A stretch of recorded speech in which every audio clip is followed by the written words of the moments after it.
Hello my friends, and welcome to the Torah Outreach Program, Erev Shabbos, Burst of Inspiration. Today's YouTube is dedicated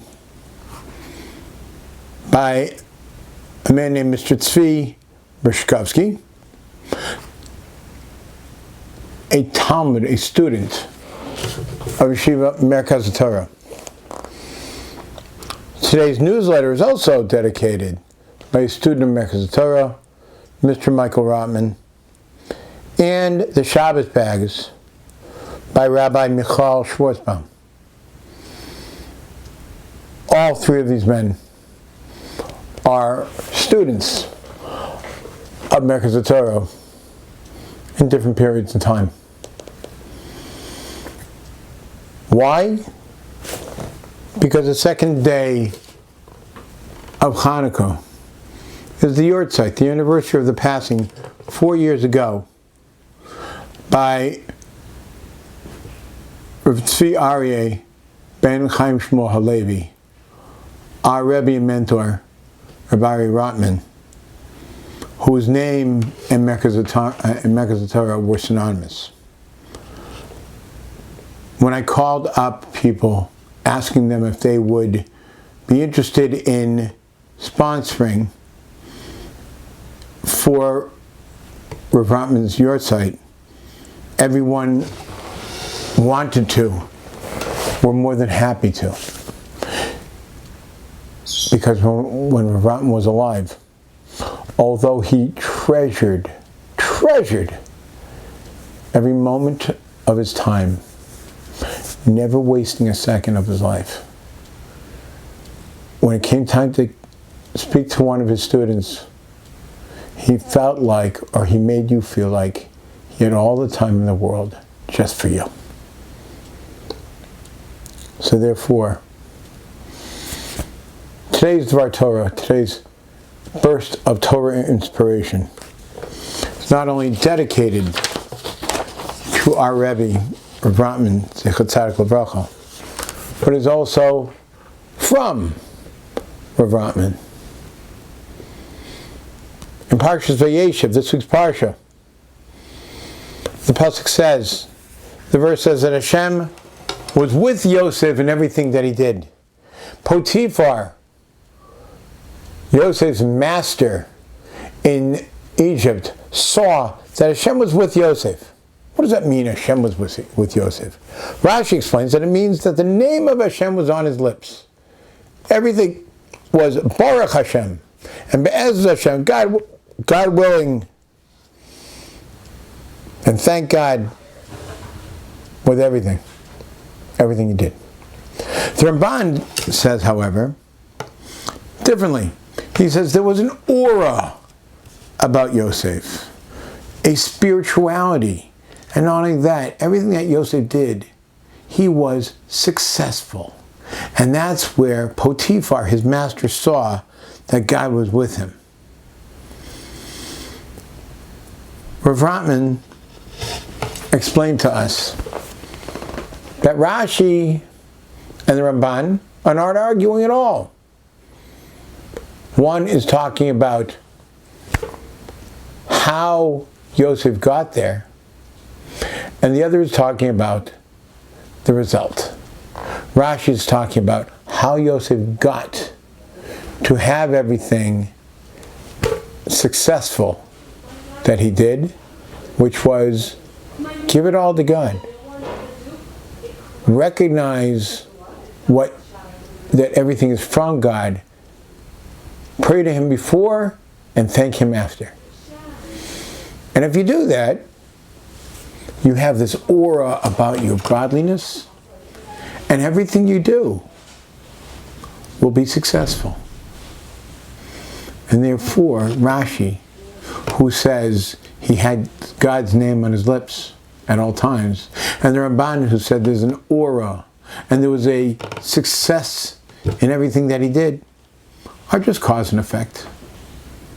No argument. On Hanukkah, Rav Rotman asked a question.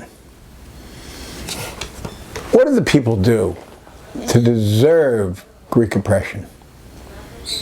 Nothing that happens in the world is for nothing.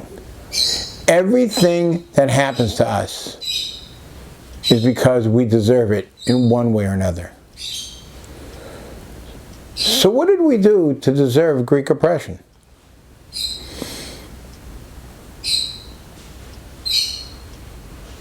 Says Rav Rotman, you know what Greek oppression was compared to?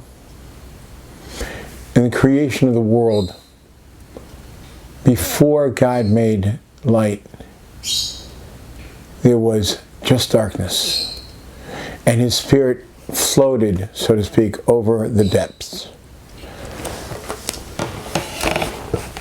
The commentaries say that all those words of depths and darkness are all allusions to future exiles that the Jewish people will be in. Each one a different exile. And when it says the word darkness specifically, that was the exile of Greece. Wait a minute. We weren't in exile. We were living in Israel. The Beis Hamikdash was not destroyed, but it was an exile. The divine presence of God had left the temple. The temple had been taken over by the Greeks and been turned into, horribly so, a temple for idol worship. Everything was darkness. Still, we don't know, why is that called darkness?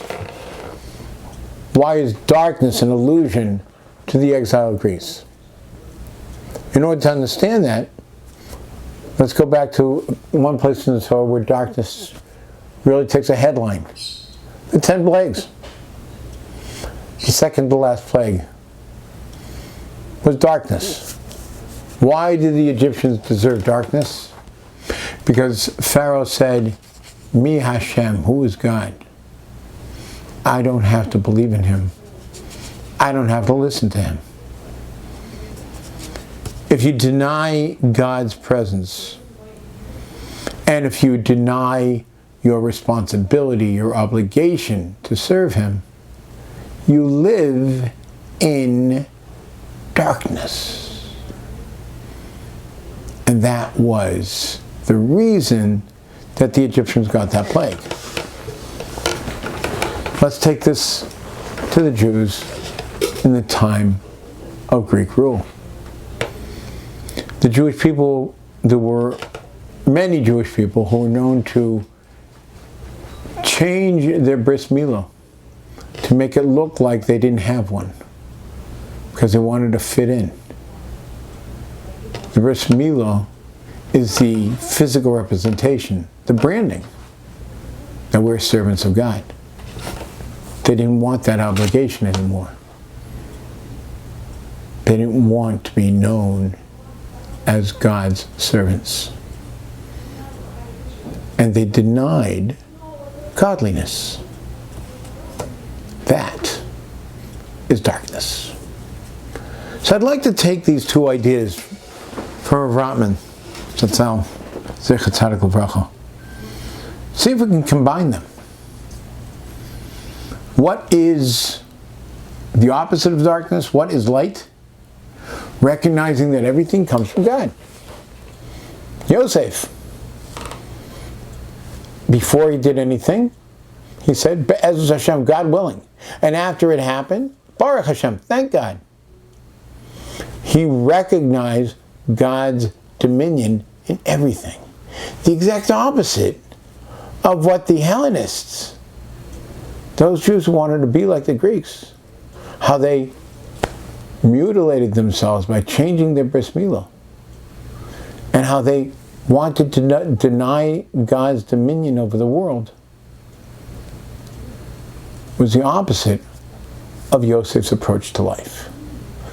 Yosef taught us light, and the Hellenists taught us darkness. And therefore, their punishment was the Greek oppression of darkness. What is our lesson on Hanukkah? It's a Hanukkah candle. A little bit of light pushes away a lot of darkness. Every candle is special. Every candle is a mitzvah in itself. Every mitzvah, every time we fulfill an obligation of our closeness to HaKadosh Baruch Hu, is another little bit of light that we can bring into the world. I wish you all a beautiful Shabbos, an inspirational Hanukkah, and this should be a merit for the neshama of Rabbi Umori Tzvi Aryeh ben Chaim Shmuel Halevi Zecher Tzadik v'Kadosh Levacho. Shabbos.